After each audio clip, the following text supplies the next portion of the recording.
thank you so much धन्यवाद साली मेरो बुढी मेरो माया अनि यति मिठो गीत गाइदिनु भयो मलाई चाहिँ गीत गाउन आएन तिमीले एकहोरो गीत गाइदिनु भयो यसको लागि एकदम धन्यवाद दिन चाहन्छु फर्स्ट अफ अल त अनि दोस्रो कुरो चाहिँ के भन्दाखेरि अस्ति तिमीले जुन रोडीगरको सर्टिफिकेटहरू देखाउँदै गर्दाखेरि मलाई चाहिँ तिमीले यतिको गीत गाउँछ जस्तो लाग्दैन थियो तिमी वहाँ गएर सुनेर मात्र साथ दिन्छु भन्ने कुराहरू गर्दै थियौ र आज आएर मैले आफ्नै क्यामेरामा यही गीतहरूलाई कैद गर्न पाउँदाखेरि चाहिँ साँच्चैकै तिमी स्वरको पनि धनी अनि त्यसपछि शब्द टुक्काहरू पनि मिलाउन सक्ने एउटा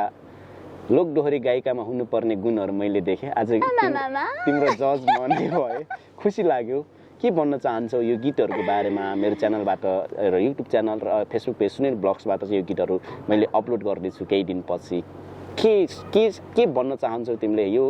तिम्रो यति राम्रो गीतहरू यस्तो टुक्काहरूलाई चाहिँ हेर्ने महान वा प्यारो हाम्रो दर्शक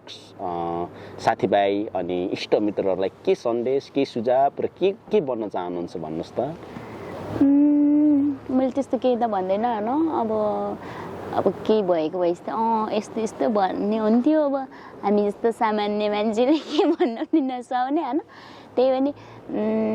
के भन्न चाहन्छु भनेपछि सुनेर साथ दिने होला अनि यताउता केही मिलेन भने चाहिँ यस्तो पनि हुन्छ गीत भनेर कमेन्ट पनि गरिदिनु होला सल्लाह सुझाव दिनु होला राम्रोसँग भन्न चाहे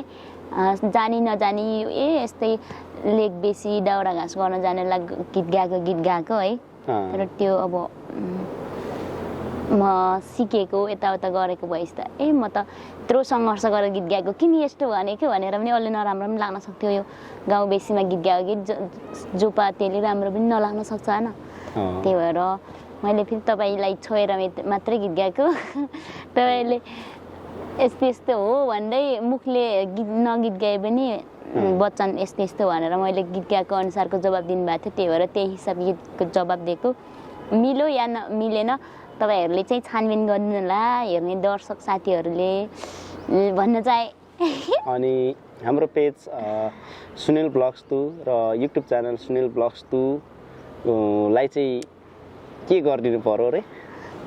सब्स्क्राइब गरिदिनु होला फलो गरिदिनु सेयर गरिदिनु सकेसम्म सक्नुहुन्छ भने सक्नुहुन्न भने हेरेर भए पनि साथ दिनुहोस् लाइक कमेन्ट गरिदिनु होला अनि सल्लाह सुझावको पनि एकदमै खाँचो छ दिनु होला हिजोसम्म मेरो मात्र युट्युब च्यानल र फेसबुक पेज थियो भने अब हाम्रो भइसक्यो नि त हैन हजुर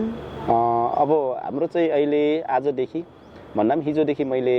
जानुकालाई पनि मैले आफ्नो पेजको एडमिन बनाएको छु र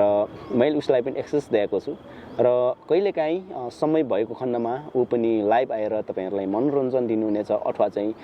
हारजङ भयो त्यसपछि विभिन्न ठाउँहरुको कार्यक्रमहरु हुँदाखेरि अनि डाँडा पाखा जाँदाखेरि नेटवर्कले साथ दिएसम्म तपाईहरुलाई पनि उसले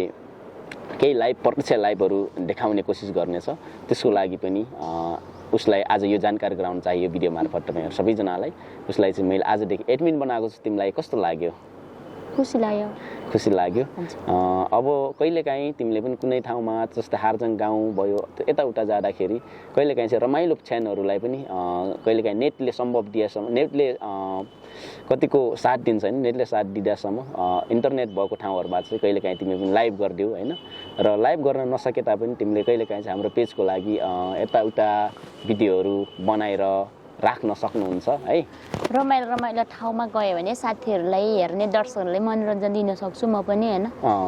किनभने उसको थुप्रै भिडियोहरु आइसकेको छ पहिला उसको हारजङ गाउँको भिडियोलाई पनि थुप्रै जनाले मन पराइदिनु भयो त्यसपछि हामी हारजङ देखि तल बेट भएको पहिलो हाम्रो बेटलाई पनि धेरै जनाले मन पराइदिनु भयो त्यसपछि हाम्रो खुंगरी मेलालाई पनि मन पराइदिनु भयो र गर्दा गर्दा अहिले बुटोलको ब्लगहरु अझै आउन बाँकी छ हाम्रो थुप्रै रिल्सहरुलाई तपाईहरुले मन पराइदिनु भएको छ आज बिहान मात्र उसले एउटा बेलु बाजेको एक्टिङ गरेको थियो त्यसलाई पनि धेरै जनाले एकैछिनमा मन पराइदिनु भएको छ यसको लागि सबैजनालाई धेरै धेरै धन्यवाद दिन चाहन्छु र साली मेरो घरवाली त्यसपछि मेरो गर्लफ्रेन्ड जे भने पनि तिमी मेरो मुटु हौ तिमीलाई पनि अन्तिममा धेरै धेरै धन्यवाद दिन चाहन्छु यति अमूल्य समय दिनुभयो हैन यति मिठो गीत गाइदिनु भयो एकदम खुसी छु तिमी त अब आज मात्र हैन जिन्दगी मेरै हुने भयो अब हैन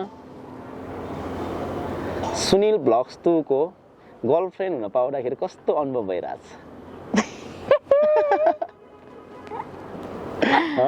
कस्तो अनुभव हुन्छ र भन न कस्तो अनुभव भइरहेछ मलाई त जानकारी छैन जानकारी छैन भन्ने के अरे बेल बाजेको स्टाइलमा भन ट्याटेरी टोक्ने मलाई त जानकारी छैन धन्यवाद है धन्यवाद हजुरलाई पनि बिनाजु साली भैँसीले त पाडा खोज्यो त साली ओइ